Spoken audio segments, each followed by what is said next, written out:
السلام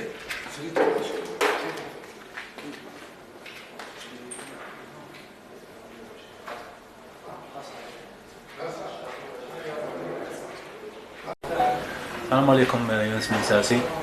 وعليكم السلام. مبروك عليك العقد الجديد تاعك، راح تكون صفقة تاريخية بما أنك أول لاعب جزائري راح يلعب في الدوري السوري الممتاز وبالضبط في نادي الساحل السوري. أولا حكينا كيفاش بدأت المفاوضات مع هذا الفريق. والله غير اتصال عادي جاني من عند رئيس النادي ومدرب تاع الفريق وين اتصلوا بيا وقنعوني يعني في ظرف وجيز وين استقنعت بالعرض هذا. كما نقولوا راك تشوف بالك انا اول لاعب جزائري يلعب في الدوري السوري الممتاز. ان شاء الله خويا تكون كما نقولوا يكون شوط مليح ان شاء الله، نفرحوا الانصار هذو وهاد الاداره اللي دارت فينا ثقه عليا ان شاء الله. يونس بن ساسي، اختيارك الدوري السوري الممتاز وبالضبط في الساحل السوري نظرا للاوضاع اللي تعيشها الدوله الشقيقه سوريا، ما خوفاتكش، ما خلاتكش تردد؟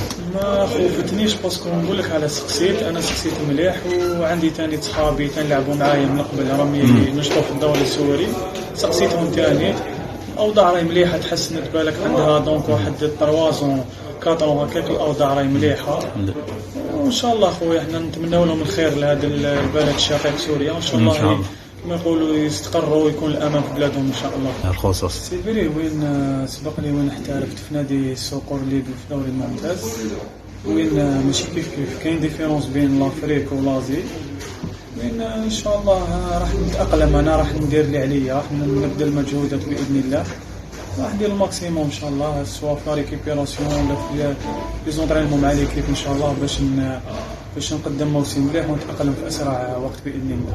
إن شاء الله. من غير هذا العرض تاع الساحل السوري واش كان عندك عروض من خارج الجزائر؟ كان عندي عرض في مونتينيغرو في الدوري الممتاز في أوروبا الشرقية، وين رسلوا لي العرض ورسلوا لي حتى الانفيتاسيون تاع ليكيب. كما نقولوا الله غالب كان ضيق الوقت وين ما قدرتش توجد لي الفيزا، وين انا ما قدرتش نزيد نستنى بزاف وخيرت هذا العرض تاع النادي الساحل السوري. ان شاء الله تكون كما نقولوا حاجه مليحه لينا والفريق ان شاء الله. وشنو هي طموحات يونس بن ساسي في هذا والله الفريق عنده طموح وحاب يلعب على البطوله ولا على مركز ثاني ولا ثالث. احنا هذا وانا ماذا بي انا ماني رايح منا حتى لسوريا ان شاء الله، مانيش رايح هكاك برك، راني رايح ان شاء الله نحاول باش نتوج بلقب ولا مرتبه مشرفه باذن الله ان شاء الله. واش تقول لنا كلمه اخيره؟ نشكركم على الاستضافه هذه وشرف كبير لي يعني جست معكم، وانا واحد من الناس اللي نتابع في هذه قناه المرمى سبورت، راهي في تطور ما شاء الله، ونتمنى لكم التوفيق باذن الله وبارك الله فيك. ان شاء الله يونس، الله يحفظك يونس. ان شاء الله.